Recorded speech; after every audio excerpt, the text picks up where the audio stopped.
Welcome to Shukla study point. आप सभी का स्वागत है आपके अपने YouTube channel Shukla study point में। मैं शिवम शुक्ला आप सभी दोस्तों का हार्दिक स्वागत करता हूं। दोस्तों, आज की वीडियो में हम बात करेंगे बीए सेकंड ईयर राजनीति शास्त्र मतलब पॉलिटिकल साइंस पेपर 1 अर्थात प्रथम प्रश्न पत्र के बारे में, और जानेंगे आखिरकार इससे जो 14 महत्वपूर्ण टॉपिक हैं वह कौन कौन से हैं। इसको आपके बोर्ड पर यहाँ पर हमने लिख दिया है बड़े ही आसानी से। इन सभी मुद्दों को समझाने का प्रयास करूंगा और आपकी अपनी भाषा में सारी बातों को कहने का प्रयास करूंगा। मेरे प्यारे दोस्त, यहाँ पर बात करेंगे हम पेपर 1 अर्थात प्रथम प्रश्न पत्र की, जिसका नाम है पाश्चात्य राजनीतिक विचारों के इतिहास की रूपरेखा। ओके, इसके बारे में हम चर्चा करेंगे मेरे प्यारे दोस्त। बहुत ही महत्वपूर्ण ये टॉपिक है, जितने भी हमने लिखे हैं एक भी प्रश्न यहाँ से छूट करके एग्जाम में नहीं जाएगा। पिछले लगभग 5 साल के प्रश्न पत्रों को हमने देखा है। पिछले 5 साल के प्रश्न पत्रों को हमने टटोलने के बाद में सारे के सारे प्रश्न मिले, और उन सभी टॉपिक को और प्रश्नों को हमने कलेक्शन किया, इकट्ठा किया, और उसके बाद में आप लोगों के सामने मैंने यहाँ पर रखा है। इसमें आपके प्लेटो, अरस्तु, सिसरो, बोधा, Spencer, Aquinas, Hobbes, Locke, Rousseau, Laski, James Mill, Marx यानी कार्ल मार्क्स, हीगल और ग्रीन जैसे विचारक शामिल हैं। इनसे लगातार प्रश्न आपके एग्जाम में पूछे जा रहे हैं।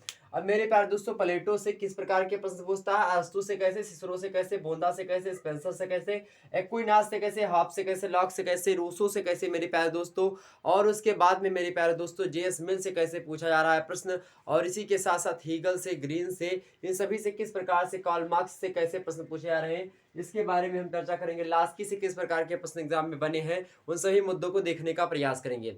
अब करना क्या है आपको, बस सीधे सीधे आपको मेरी बातों को सुनना है।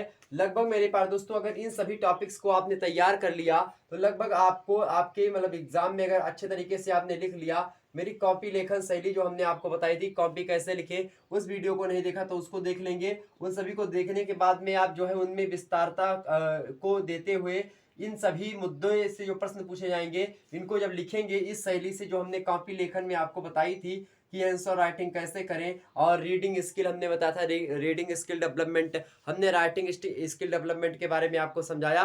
तो उन सभी वीडियोस को देखने के बाद में इन सभी विचारधाराओं से रिलेटेड जो प्रश्न पूछे जाएंगे उनके उत्तर अगर आपने इनको पढ़ लिया तो बड़े ही आसानी से इस विधि के माध्यम से आप दे सकते हैं उसको।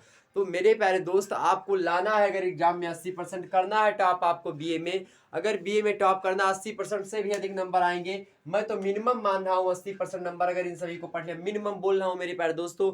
बस लिखने की शैली और कोई आपकी कॉपी के साथ हेर फेर ना हो, या फिर आपके साथ मेरे प्यारे दोस्तों किसी प्रकार की अगर नाइंसाफी ना हुई, तो मेरे प्यारे दोस्तों अगर इन सभी को आपने पढ़ लिया तो 80% लाने से कोई नहीं रोक सकता, या दावा मैं करता हूँ शुक्ला स्टडी पॉइंट आपके साथ हमेशा जुड़ा हुआ है। चलिए बात करते हैं पहले प्रश्न के, मतलब किस प्रकार के प्रश्न। ऐसा जैसा कि आपको पता होगा, हिंदी साहित्य से रिलेटेड जो अगर छात्र छात्राएं हमको देख रहे हैं तो वह भी देख सकते हैं। हिंदी साहित्य का पेपर 1 अपलोड कर दिया हमने, और इसी प्रकार से सोशियोलॉजी और इसी प्रकार से ज्योग्राफी के पेपर 1 से संबंधित जितने भी 14 इंपॉर्टेंट टॉपिक अपलोड हो चुके हैं, या मैंने एक सीरीज चलाई है, एक नई सीरीज, एक नई श्रृंखला है यूट्यूब के इतिहास में पहली बार कि 14 टॉपिक्स बस आपको पढ़ने हैं, और 14 टॉपिक पढ़ने के बाद में आपके पूरे के पूरे पेपर का जो है एक प्रकार से ट्रेलर मतलब कि सिनेरियो तैयार हो जाता है, और पूरे के पूरे पेपर में पिछले 5 सालों में पूछे गए समस्त प्रश्नों को समाहित करने का, मतलब जो इंपॉर्टेंट है उनको समाहित करने का, जो लगातार बन रहे हैं उनको समाहित करने का एक अथक प्रयास है।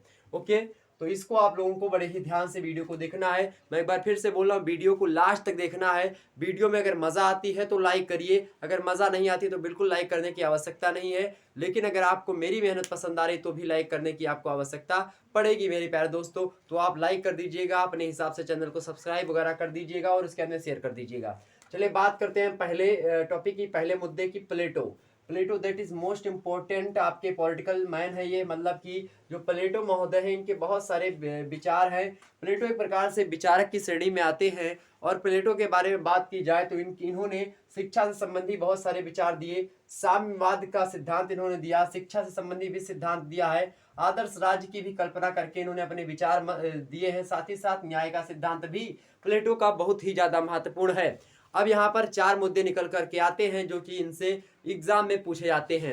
अब मेरे प्यारे दोस्तों, प्लेटो के जो आपके शिक्षा संबंधी सिद्धांत हैं, विचार हैं, साम्यवाद जो इनका है, प्लेटो का साम्यवाद क्या है, प्लेटो के अनुसार एक राज्य कैसा होना चाहिए, तो उसके बारे में इन्होंने अपने विचार दिए हैं। आदर्श राज्य के बारे में विचार दिया। आदर्श मतलब आइडियल स्टेट, तो मतलब ऐसा राज्य जो कि क्या हो, आदर्श हो। मतलब आदर्श राज्य वही होता है जिसको देख करके कोई दूसरा राज्य उसको अपना आइडल माने, उसके विचारों को ग्रहण करें। मान लेते हैं अमेरिका में अगर कोई चीज, अमेरिका में मौलिक अधिकार था, अमेरिका से मौलिक अधिकार को हमने अपने भारतीय संविधान में लिया, तो हमने भारतीय संविधान में लिया तो वह क्या था, वह एक प्रकार से अमेरिका आपका आदर्श राज्य है, मतलब आदर्श स्टेट है। पॉलिटिकल साइंस में जब भी राज्य शब्द आपको मिले, राज्य शब्द का मतलब स्टेट नहीं होता कि यूपी एमपी या फिर छत्तीसगढ़ महाराष्ट्र। इसका मतलब सीधा सीधा जब भी आप पॉलिटिकल साइंस में राज्य पढ़ रहे हो मेरे प्यारे दोस्तों, जब भी राज्य शब्द आए या भारतीय संविधान में या किसी भी संविधान में अगर राज्य शब्द मिले, राज्य का सीधा सा मतलब होता है आपका क्या, राज्य का सीधा सा मतलब होता है आपका देश से लिया जाता है, कंट्री से लिया जाता है। यह बात आपको ध्यान रखनी होगी। अब यहाँ पर मैं बता दूं विचार और सिद्धांत में क्या अंतर होता है और संकल्पना में क्या अंतर होता है। तो मेरे प्यारे दोस्तों, जब भी कोई जो है मान लेते हैं, जैसे कि मान लेते हैं जियोग्राफी, तो जियोग्राफी में संकल्पनाएं होती हैं। ध्यान रखें, जियोग्राफी में क्या होती है, संकल्पना होती है, क्योंकि वह पूर्ण रूप से हो सकता है सत्य ना हो, यह बात आप ध्यान रखेंगे। तो जो संकल्पनाएं होती हैं उसको हम क्या करते हैं, जिसके साथ कल्पना जुड़ी होती है उसको हम संकल्पना कहते हैं। मतलब ऐसे विचार जिनके साथ कल्पना जुड़ी हुई हो, मतलब पूर्ण रूप से वास्तविक ना हो, ऐसे चीजों को हम कल्पना मतलब क्या कहते हैं, संकल्पना कहते हैं। लेकिन मेरे प्यारे दोस्तों, जब भी आपसे विचार के बारे में पूछे विचार क्या होता है, तो विचार एक प्रकार से दर्शन होता है, दर्शन को हम विचार कहते हैं। ध्यान रखेंगे, दर्शन शास्त्र जब आप पढ़ते हैं तो उसमें विचारों के एक स्थल पुंज को पढ़ते हैं, विचारों की महत्वाकांक्षा को पढ़ते हैं, विचारों के बारे में पढ़ते हैं। मेरे प्यारे दोस्त, जब आप दर्शन शास्त्र का अध्ययन कर रहे होते हैं तो कहीं ना कहीं पे आपको प्लेटो से संबंधित जो विचार है उनको दर्शन की भांति भी समझना होगा। और साम्यवाद का जो सिद्धांत है, जब मेरे प्यारे दोस्तों यही विचार जो होते, मान लेते शिक्षा संबंधी विचार प्लेटो ने दिया, अब इन्होंने अपना विचार शिक्षा के संबंध में रखा, अगर वह विचार सभी लोगों ने मान्यता प्राप्त कर दी या फिर जो है वह प्रासंगिक है वर्तमान परिवेश की दृष्टि से, या फिर उस परिवेश की दृष्टि से जब प्लेटो महोदय ने यह सिद्धांत दिया था, तो मेरे प्यारे दोस्तों यह क्या हो जाएगा, जब इसको सिद्ध कर दिया जाए पूर्ण रूप से, इस पर जो है सारे विद्वान जो उस समय के हो महत्वपूर्ण वो अपने विचार जो है इस पर कह दें कि हाँ ठीक है, ये जो आपने दिया प्लेटो जी ने, आपने दिया शिक्षा का विचार, या ठीक ठाक विचार है आपका, इसको हम लोग मान्यता प्राप्त करते हैं। तो आप बड़े ही आसानी से प्लेटो का जो शिक्षा शास्त्र का शिक्षा संबंधित विचार था, इसको आप क्या कह सकते हैं, सिद्धांत कह सकते हैं। क्योंकि विभिन्न विद्वानों के द्वारा इस बात को सिद्ध कर दिया गया कि हाँ ये चीजें सत्य हैं। प्लेटो महोदय ने कहा कि शिक्षा एक प्रकार से जो है राजा के लिए, मतलब राजा को एक दर्शन शास्त्री होना चाहिए। मान लेते इन्होंने कहा कि एक राजा को दर्शन शास्त्री मतलब एक राजा को पढ़ा लिखा होना चाहिए। अब मान लेते इस पर जो है अरस्तु, सिसरो, बोंदा, स्पेंसर या एक्विनास या फिर जो भी उस समय रहे हो, उन्होंने अगर कह दिया कि हाँ हाँ ठीक है, 10-12 विद्वान ने बता दिया कि हाँ ठीक है, आपके विचार जो है राजा के संबंधी जो आपने दिए, या राज्य के संबंधी आदर्श राज्य की कल्पना जो की आपने, न्याय का सिद्धांत जो दिया, अगर ये विचार जो है आपके जो विचार आपने दिए न्याय संबंधित, राज्य संबंधित, साम्यवाद से संबंधित, शिक्षा से संबंधित, अगर वह विचार आपके ठीक ठाक हैं तो लोगों ने अगर उस पर मान्यता प्राप्त कर दी तो वही सिद्धांत बन जाते हैं। तो इतनी बात अगर आपको समझ में आ गई हो तो हम वीडियो स्टार्ट करें, क्योंकि इतनी बात आपको बार बार यही चीजें मिलेंगी पूरे के पूरे पॉलिटिकल साइंस में, चाहे फर्स्ट ईयर में हो, चाहे सेकंड ईयर, चाहे थर्ड ईयर में पढ़ रहे हो। हालांकि मैं सेकंड ईयर के बारे में बात कर रहा हूँ, कोई भी यूनिवर्सिटी हो अगर उससे आप बिलोंग करते हैं, मतलब संबंध रखते हैं, तो बड़े ही आसानी से इस वीडियो को देख लेंगे, एक भी प्रश्न आपके एग्जाम में छूट करके नहीं जाएगा मेरे प्यारे दोस्तों, यह मैं दावा करता हूँ। चले आगे बढ़ते हैं। तो प्लेटो से आपको क्या पढ़ना है, प्लेटो के बारे में मेरे प्यारे दोस्तों आपके इसी चैनल पर शुक्ला IT पॉइंट पर लगभग 5 लेक्चर हमने अपलोड किए हैं। उस 5 लेक्चर में प्लेटो के शिक्षा, साम्य, आदर्श, न्याय और अरस्तु, इन सभी के जितने भी सिद्धांत ये सारे के सारे हैं, इन सभी को थोड़े थोड़े सिनेरियो में समझाने का प्रयास किया है। अगर इन सभी वीडियोस को आपने नहीं देखा तो हमारे चैनल पर शुक्ला IT पॉइंट पर प्लेलिस्ट में जाएंगे, political science BA second year paper 1 के नाम से वह प्लेलिस्ट बनी हुई है, वहां पर आप देख सकते हैं बड़ी आसानी से। तो प्लेटो का शिक्षा सिद्धांत क्या था, शिक्षा संबंधी विचार क्या था, साम्यवाद का सिद्धांत क्या था प्लेटो का, आदर्श राज्य कैसा मानते थे, एक राज्य को कैसा मानते थे प्लेटो, प्लेटो के अनुसार एक राज्य कैसा होना चाहिए, यह जो है क्या है, मतलब इससे संबंधित जो विचार है उसको प्लेटो का आपको व्यक्त करना होता है। और न्याय, अब आपसे प्रश्न उठता है कि प्रश्न कैसे पूछा था, इन सभी से प्रश्न मेरे प्यारे दोस्तों पूछा जाएगा कि प्लेटो ने शिक्षा के संबंध में अपने मतलब किस प्रकार से विचार दिए हैं, उस विचार को लिखिए, या प्लेटो के शिक्षा सिद्धांत के विचारों को लिखिए, या प्लेटो ने जो साम्यवाद का सिद्धांत दिया था उसके विचारों पर प्रकाश डालिए, या प्लेटो के शिक्षा विचार और जो है आदर्श राज्य की संकल्पना को एक साथ जो है जोड़ करके बताने का प्रयास करें। या इसी प्रकार से प्लेटो का न्याय सिद्धांत क्या है, इस पर प्रकाश डालिए। इस प्रकार से कुछ एग्जाम में आपसे प्रश्न पूछेगा, बड़े ही आसानी से आप उन प्रश्नों के उत्तर दे सकते हैं मेरे प्यारे दोस्तों, अगर आपने मेरी उन वीडियोस को देख लिया। ओके, तो या इसको मैं 1 स्टार देता हूं। यह बहुत ही महत्वपूर्ण प्रश्न है 2021 में। यहां से एक प्रश्न आपके देखे जाएंगे। तो प्लेटो का शिक्षा, यहां से 2 प्रश्न, ध्यान रखें, यहां से 2 प्रश्न, चाहे न्याय का सिद्धांत आप दे दें और चाहे मेरे प्यारे दोस्त शिक्षा। तो शिक्षा और न्याय दो बहुत ज्यादा महत्वपूर्ण है। लगातार एग्जाम में प्रश्न पूछे जा रहे हैं। साम्यवाद और आदर्शवाद ये 2-3 बार पूछे गए हैं, लेकिन हाँ, इन सभी को भी पढ़ना है, आपको छोड़ना नहीं। लेकिन पहले रेफरेंस किसको देंगे, शिक्षा और न्याय को। समझ में आ रही ना बातें, आगे समझते हैं। दूसरे आपके भैया आते हैं, कौन, उनका नाम है अरस्तु। अब अरस्तु महोदय को कैसे छोड़ देंगे आप, जब भी आप पॉलिटिकल साइंस पढ़ रहे हो तो अरस्तु को छोड़ नहीं सकते। Man is a political, sorry मेरे प्यारे दोस्तों, क्या इन्होंने कहा था, इन्होंने कहा था कि man is a political animal, मतलब मनुष्य एक क्या है, राजनीतिक प्राणी है। साथ ही साथ इन्होंने यह भी कहा था कि मनुष्य एक सामाजिक प्राणी है। अब मेरे प्यारे दोस्तों, जब मनुष्य एक पॉलिटिकल मैन है, जब मनुष्य एक पॉलिटिकल एनिमल है, मतलब कि जो है राजनीति, एक प्रकार से इन्होंने कहा मनुष्य जो होता है वह क्या है, राजनीतिक प्राणी होता है, मतलब कि पॉलिटिकल एनिमल होता है मनुष्य। इसीलिए जो मेरे प्यारे दोस्तों, अरस्तु के माध्यम से अगर मैं बात करूं, अरस्तु को राजनीतिक विज्ञान का जनक कहा जाता है। तो एग्जाम में आपसे प्रश्न लगातार यह बन रहा है मेरे प्यारे दोस्तों कि राजनीतिक विज्ञान का जनक अरस्तु को आखिरकार क्यों कहा जाता है, अरस्तु ने क्या क्या विचारधाराएं दी थी, आखिरकार अरस्तु ने ऐसा क्या कर दिया जिसके कारण से इनको हम राजनीति विज्ञान का जनक कहते हैं, अर्थात फादर ऑफ पॉलिटिकल साइंस कहते हैं मेरे प्यारे दोस्तों। इस बात को आपको समझना होगा। और साथ ही साथ जो अरस्तु ने नागरिकता के संबंधी विचार दिए थे, इसको समझना होगा। और राज्य से संबंधी जो विचार दिए थे अरस्तु ने, इसको समझना होगा। तो अरस्तु से कुल मिलाकर के ये प्रश्न आपके इंपॉर्टेंट थे, इसको आप लोग एकदम से याद कर लीजिएगा। आगे देखते हैं, तीसरा नंबर प्रश्न है आपका, मतलब तीसरा नंबर टॉपिक आपका है सिसरो। सिसरो भी महत्वपूर्ण है आपकी परीक्षा की दृष्टि से। सिसरो का समानता संबंधी विचार और कानून का सिद्धांत इन्होंने दिया, कानून से संबंधी विचार दी थी सिसरो ने। और साथ ही साथ राज्य एक कैसा होना चाहिए, इसके संबंध में भी सिसरो ने अपने मत व्यक्त किए थे, अपने विचारों को व्यक्त किया था। तो इस प्रकार से सिसरो के 3 तरीके से प्रश्न पूछे जाते हैं, सिसरो के समानता सिद्धांत को लेकर के, सिसरो के कानून संबंधी विचारों को लेकर के, और सिसरो के राज्य संबंधी विचारों को लेकर के। बोलो, इतनी बात समझ में आ रही मेरे प्यारे दोस्त?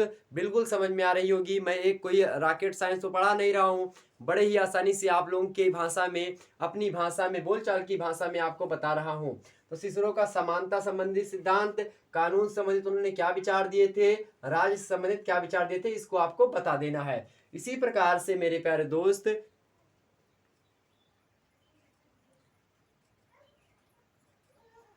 इसी प्रकार से आप क्या कर सकते हैं, इसी प्रकार से अगला है चौथा नंबर आपका बोधा।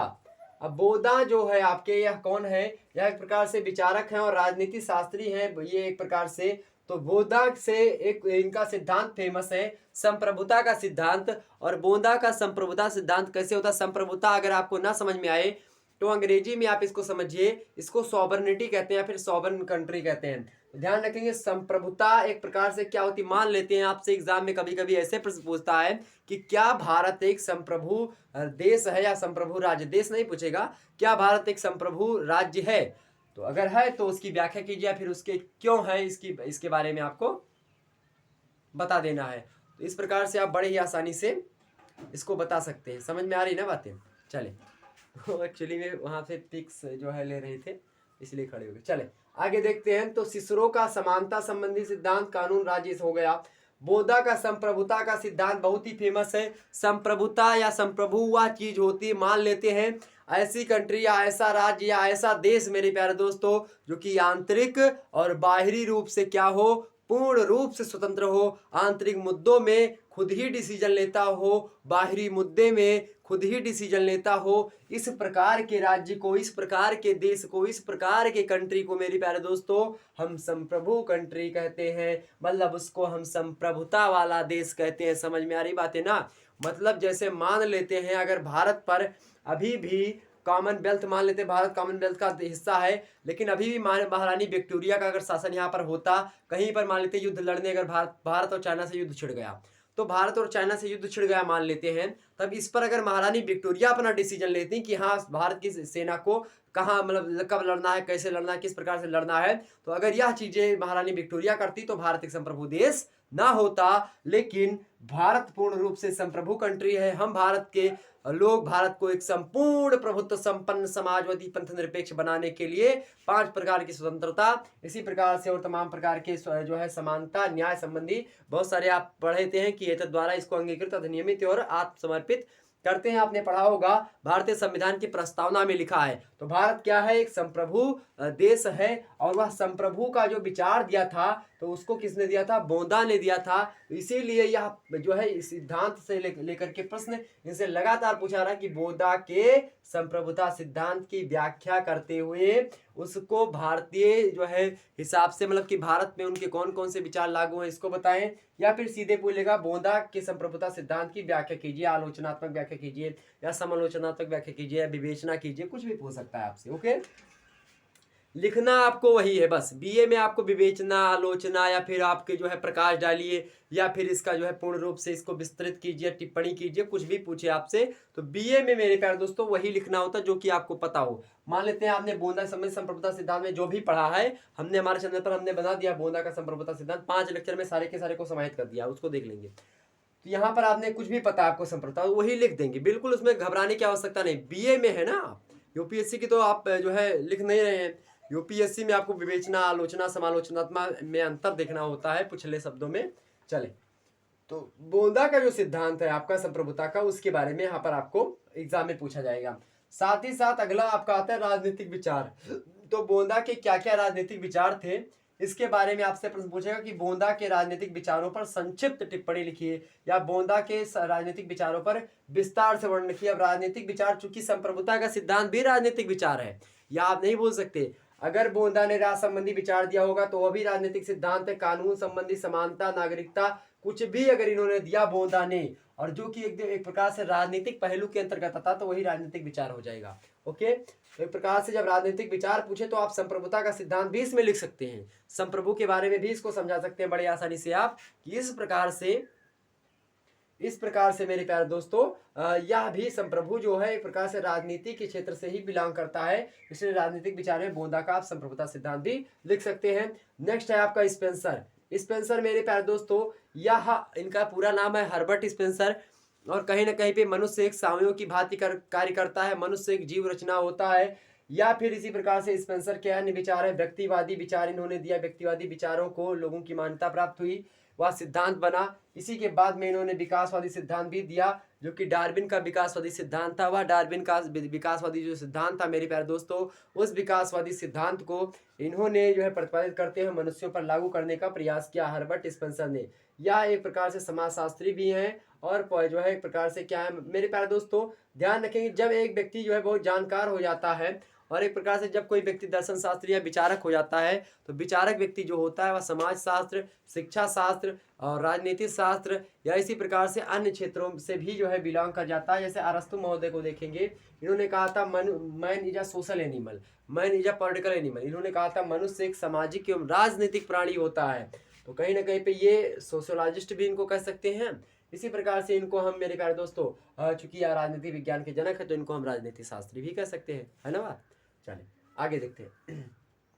अब यहाँ पर आपसे पूछा गया स्पेंसर से 2 प्रश्न मुख्य रूप से आपके एग्जाम में पूछा आता है। एक तो स्पेंसर का, हर्बर्ट स्पेंसर का व्यक्तिवादी सिद्धांत और दूसरा विकासवादी सिद्धांत। 2 सिद्धांत इनको पढ़ लेने हैं। अगला है आपका एक्विनास। क्या? एक्विनास। तो एक्विनास से एक प्रश्न आपके एग्जाम में लगातार बन रहा है, राज संबंधी विचार। ध्यान रखेंगे अरस्तु को आपको डबल है हमने दिया है, इनसे रिलेटेड लगातार एग्जाम में प्रश्न पूछा आ रहा है। इसके एक भी विचार को अरस्तु के छोड़िएगा, बस सारे के सारे को पढ़ लेना है। ओके, सबसे पहले जाकर के चाहे यही पढ़ ले अरस्तु और प्लेटो को। ओके, ध्यान रखेंगे। तो मेरे प्यारे दोस्तों एक्विनास जो है उनसे 2 एक प्रश्न पूछे आते हैं एग्जाम में, राज संबंधी विचार। एक्विनास के राज संबंधी विचार पर संक्षिप्त टिप्पणी या फिर विस्तार से टिप्पणी करिए, या फिर जो है एक्विनास के जो राजनीतिक विचार हैं उन राजनीतिक विचारों में जो राज संबंधी विचार हैं उन विचारों पर जो है एक प्रकार से क्या करें, उनकी आलोचना करें या फिर समालोचना करें या विवेचना करें या टिप्पणी करें, कुछ भी पूछ सकता है आपसे। तो ऐसे आपको वहां पर अगर आपने राज संबंधी विचार इनके पढ़ लिए तो कुछ भी प्रश्न पूछा जाए आप वो लिख देंगे, बड़ी आसानी से आपको नंबर मिल जाएगा। आगे देखते हैं हॉब्स। हॉब्स, लॉक और रूसो, ये तीनों को एक साथ हमको देखना है। क्योंकि हॉब्स, लॉक और रूसो, सबसे पहले मेरे प्यारे दोस्तों हॉब्स महोदय ने सामाजिक समझौते का सिद्धांत एक आया था। ध्यान रखेंगे, आपने शायद बीए फर्स्ट ईयर में पढ़ा होगा। बीए फर्स्ट ईयर में आपने पढ़ा होगा मेरे प्यारे दोस्तों, राज्य की उत्पत्ति से संबंधित सिद्धांत। और राज्य की उत्पत्ति से संबंधित सिद्धांत में आपने मेरे प्यारे दोस्तों पढ़ा होगा, क्या पढ़ा होगा राज्य की उत्पत्ति संबंधित सिद्धांत में? आपने पढ़ा होगा सामाजिक समझौते का सिद्धांत, आपने पढ़ा होगा दैवीय उत्पत्ति का सिद्धांत। इसी प्रकार से अन्य भी सिद्धांत है जो कि राज्य की उत्पत्ति से संबंधित है, जो कि समाज के उत्पत्ति संबंधित, समाज से उत्पत्ति मतलब कि समाज की उत्पत्ति कैसे हुई, राज्य की उत्पत्ति कैसे हुई, इसके संबंध में लोगों ने विभिन्न प्रकार के विचार दिए हैं। और विचार कौन कौन से हैं उसी के बारे में हमको चर्चा करनी होती है। लेकिन आपकी पॉलिटिकल साइंस में बात करूं, आपके तीन विचारक महत्वपूर्ण है। आपने फर्स्ट ईयर में उसको पढ़ लिया है, लेकिन तीन विचारक यहाँ पर आपको सेकंड में पढ़ना होगा, हॉब्स, लॉक और रूसो। अब ये तीनों का संबंध किससे है? इन तीनों का संबंध मेरे प्यारे दोस्तों सामाजिक समझौते के सिद्धांत से है। अब चूंकि सामाजिक समझौते का सिद्धांत से है, तो हॉब्स ने पहले सामाजिक समझौते का सिद्धांत दिया। उसमें इन्होंने तीन अवस्था बताई, प्राकृतिक अवस्था, मध्य अवस्था, उसके बाद में और एक अवस्था आधुनिक अवस्था या वर्तमान अवस्था बताई। इसी प्रकार से लॉक और इसी प्रकार से रूसो ने बताई। एक दिन विस्तार से समझेंगे इन सभी को। तो जो हॉब्स की पूछा प्रश्न क्या आता है आपके एग्जाम में, आपके एग्जाम में जो प्रश्न पूछा जाता है मेरे प्यारे दोस्तों, वह पूछा जाता है कि हॉब्स की प्राकृतिक अवस्था के बारे में वर्णन कीजिए, या फिर हॉब्स के प्राकृतिक अवस्था में मानव का स्वभाव कैसा था उसके बारे में बताइए, ऐसे पूछेगा। या हॉब्स ने सामाजिक समझौते में क्या योगदान दिया है इसके बारे में बताइए, हॉब्स का सामाजिक समझौते का सिद्धांत कैसा था। तो आपसे सीधे सीधे लगातार प्राकृतिक अवस्था से लेकर के प्रश्न पूछा रहा है। प्राकृतिक अवस्था वह अवस्था होती थी जब मेरे प्यारे दोस्तों जब राज्य नहीं था, जब राज्य नहीं था पूरी पृथ्वी पर, जब एक देश नहीं हुआ करता था, जब कोई समाज नहीं हुआ करता था, उस समय मेरे प्यारे दोस्तों, उस समय क्या हुआ करता था, उस समय लोग रहते थे, जो मनुष्य रहते थे वह किस प्रकार से रहते थे, उनका स्वभाव कैसा होता था, उनके संबंध में अपने अपने विचार हॉब्स, लॉक और रूसो महोदय ने दिए हैं। अब उसमें आपसे पूछता है कि प्राकृतिक अवस्था में जो हॉब्स के विचार हैं, प्राकृतिक अवस्था में हॉब्स ने क्या बताया कि उसका मानव कैसा था। इसी प्रकार से लॉक से पूछता है मानव स्वभाव कैसा था प्राकृतिक अवस्था में ही। ओके, तो प्राकृतिक अवस्था के बारे में विस्तार से पढ़ लेना है कि जब राज्य नहीं था, उसके बाद में लॉक का क्या विचार थे। इन सभी संबंधित आपके जो वीडियो आपके चैनल पर मिल जाएंगे शुक्ला एचडी पॉइंट पर। ओके, और ध्यान रखेंगे लॉक को 18वीं शताब्दी का अग्रदूत कहा जाता है। यह प्रश्न भी लगातार एग्जाम में पूछा रहा है कि 18वीं शताब्दी का अग्रदूत लॉक को कहा जाता है। इस कथन की पुष्टि करिए। ओके, तो इस कथन को भी आपको ध्यान में रखना है। तो लॉक के मानव स्वभाव के बारे में यहाँ पर आपको जानना पड़ेगा। आगे देखते हैं रूसो। रूसो की प्राकृतिक अवस्था क्या है, साथ ही साथ उनकी समान इच्छा सिद्धांत। रूसो की प्राकृतिक अवस्था और उनका समान शिक्षा सिद्धांत एग्जाम में प्रश्न बन रहा है, तो इसको आपको पढ़ लेना है। उसके बाद में मेरे प्यारे दोस्तों लास्की महोदय का स्वतंत्रता एवं समानता संबंधी विचार है, सिद्धांत है। इन सिद्धांतों को आपको पढ़ लेना है। तो इससे लास्की का स्वतंत्रता एवं समानता जो विचार है, सिद्धांत है, वीडियो बनी हुई है, उसको देख लेंगे। ओके, इसी प्रकार से मेरे पास दोस्तों जेएस मिल का उपयोगितावाद, इनसे प्रश्न पूछा जा रहा है एग्जाम में, तो इसको आप लोगों को पढ़ लेना जेएस मिल का। और मार्क्स का अतिरिक्त मूल्य सिद्धांत, इसको पढ़ लेना। मोस्ट इंपोर्टेंट ये तीन जो मैं बता रहा हूँ एक एक तो जेएस मिल का उपयोगितावाद पढ़ना है, कार्ल मार्क्स का अतिरिक्त मूल्य सिद्धांत पढ़ना है। वर्ग संघर्ष विचारधारा भी आप कहीं ना कहीं पढ़ लेंगे कि हम दो वर्ग होते थे मार्क्स के अनुसार, उनको भी कहीं ना कहीं इसी में जो है आप समाहित करने का प्रयास करेंगे। क्योंकि जो अतिरिक्त मूल सिद्धांत है यह उनका वर्ग संघर्षी विचारधारा में ही समाहित है। मैं बताना चाहूँ अगर आपको, तो इन्होंने अतिरिक्त मूल का सिद्धांत में यह बताया है मेरे प्यारे दोस्तों कि मान लेते हैं या मार्कर बनाने में, मान लेते हैं इस कैप को या फिर इसमें जो स्याही लगी या फिर इसमें जो भी कुछ लगा हुआ है, इसको बनाने में मेरे प्यारे दोस्तों 10 रुपए की कीमत लगी। मान लेते हैं इसमें 10 रुपए बनाने में इसके लगी, या फिर 100 रुपए, मान लेते हैं इस मार्कर को बनाने में कुल मिलाकर के 100 रुपए लगी। अब 100 रुपए 50 रुपए लगे, एक मिनट, मान लेते हैं इसको मार्कर को बनाने में 50 रुपए लगे। अब 50 रुपए बनाने में पूर्ण रूप से लग गए। अब इसको बेचेगा कौन, जो मार्केट में बेचेगा वो कितने बेचेगा, मान लेते हैं 100 में बेच रहा है। अब कंपनी को पूर्ण रूप से बना करके इसने जो है 50 रुपए में तैयार किया। उसमें मजदूरी भी मान लेते हैं 25 रुपए मजदूरी हो गई, मतलब 25 नहीं और कम मजदूरी, जो 50 रुपए में सारी की सारी मजदूरी वगैरह मिला करके 50 रुपए में मार्कर बना देती है कोई कंपनी। मान लीजिए टाटा अंबानी है, यह मार्कर 50 रुपए बनाते हैं। अब जो है वो 50 रुपए में यह मार्कर बना लेते हैं मेरे प्यारे दोस्तों। अब बनाने के बाद में होगा क्या, तो बनाने के बाद में मेरे प्यारे दोस्तों होगा यही कि यह जो मार्कर की कीमत है वह मार्केट में 100 रुपए की हो जाएगी। अब 100 रुपए की मार्केट में कीमत बेच रहा है कंपनी वाला, तो वो 50 रुपए की जो प्रॉफिट हो रही है किसको हो रही है, वह 50 रुपए की प्रॉफिट कंपनी के मालिक को हो रही है। और मेरे प्यारे दोस्तों ये कार्ल मार्क्स वही व्यक्ति हैं जो कि समाजवाद या साम्यवाद को बढ़ावा देने में एक प्रकार से अहम भूमिका निभाते हैं। अब मेरे प्यारे दोस्तों, इन्होंने पूंजीपति वर्ग और एक सर्वहारा वर्ग, दो प्रकार के वर्गों के बारे में विचारधारा दी है। अब वो दो प्रकार की विचारधारा, एक तो अमीर वर्ग होता था, एक गरीब वर्ग होता था। जो अमीर वर्ग होता था उसी को पूंजीपति वर्ग या फिर उसी को मालिक वर्ग कहते थे मेरे प्यारे दोस्तों। और जो गरीब वर्ग का प्राणी होता था उसको हम क्या कहते थे, उसको मजदूर वर्ग या फिर सर्वहारा वर्ग के नाम से जानते थे। तो मेरे प्यारे दोस्तों, कंपनी में जो मजदूर काम कर रहा होता है, वास्तविक रूप से इस मार्कर को कौन बनाता है? वास्तविक रूप से वह नौकर बनाता है। वह मजदूर जो होता है, सॉरी नौकर बोल दिया, उसके लिए बहुत बहुत सॉरी। तो वो जब बनाता कौन है, मार्कर को बनाता है मेरे प्यारे दोस्तों मजदूर बनाता है। तन पेट काट करके अपनी पूर्ण रूप से मेहनत करके इस मार्कर को बनाने का कार्य मजदूर करता है। लेकिन मेरे प्यारे दोस्तों, इस मार्कर को उस बनाने की जो मान लेते 50 रुपए कंपनी वाला कमा रहा है, बाकी इसको कितने 10 रुपए में मार्कर बनवा रहा है। एक व्यक्ति से 10 रुपए में एक मार्कर बनवा रहा है, प्रॉफिट 50 रुपए का कमा रहा है। कुल मिलाकर 50 रुपए इसकी कीमत है और 100 रुपए में मार्केट में बिक रहा है और 10 रुपए उनमें से केवल जो बना रहा है उसको मिल रहा है। यह बात बताई थी किसने? मार्क्स ने। अब यह डाटा जो हमने बताया अपने हिसाब से हमने माना है। अतिरिक्त मूल्य मतलब होता है अतिरिक्त मूल्य का सिद्धांत। अतिरिक्त मूल्य किसको मिलता है? पूंजीपति वर्ग को मिलता है। अब उन्होंने कहा था कि यह जो पूंजीपति को मिल रहा है इसमें से जो है लगभग आधे से आधे कम से कम तो मजदूर को मिलना चाहिए। तो पूंजीपति वर्ग अधिक अमीर मतलब दिन प्रतिदिन इसलिए अमीर होते चले जा रहे हैं क्योंकि अतिरिक्त मतलब कि या इस प्रकार से कमा रहे जैसा हमने आपको बताया। ठीक, ध्यान रखेंगे। और जो गरीब है वह और गरीब होते जा रहे हैं क्योंकि वह अपने जो है जितना बनाए उसने मेहनत की उतने पैसे उनको नहीं मिल रहे हैं। यह बात आपकी किसने बताई है? तो कार्ल मार्क्स ने। तो अतिरिक्त मूल्य का सिद्धांत आप लोगों ने पढ़ लिया होगा, हमने बता भी दिया अपने वीडियो में, उसको आप देख लीजिएगा विस्तार से, उसमें हमने बताया। हीगल महोदय का द्वंद्वात्मक पद्धति। हीगल महोदय से एक प्रश्न लगातार एग्जाम में बनना, द्वंद्वात्मक पद्धति, इसको पढ़ लीजिएगा द्वंद्वात्मक पद्धति। उसके बाद में ग्रीन का राज्य संबंधी विचार, यह भी बहुत ही महत्वपूर्ण है, ये लगातार एग्जाम में प्रश्न बनता है तो इसको पढ़ लीजिएगा। राज्य संबंधी विचार किसके? ग्रीन के।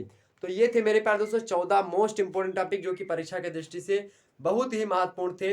तो मेरे प्यारे दोस्तों ये थे बहुत ही महत्वपूर्ण प्रश्न आपके एग्जाम की दृष्टि से। चले फिर मिलेंगे हम नेक्स्ट वीडियो में, तब तक के लिए जय हिंद जय भारत। वीडियो में अगर मजा आई हो मेरे प्यारे दोस्तों तो लाइक कर दीजिएगा, चैनल पर नए तो सब्सक्राइब करके ही जाइएगा।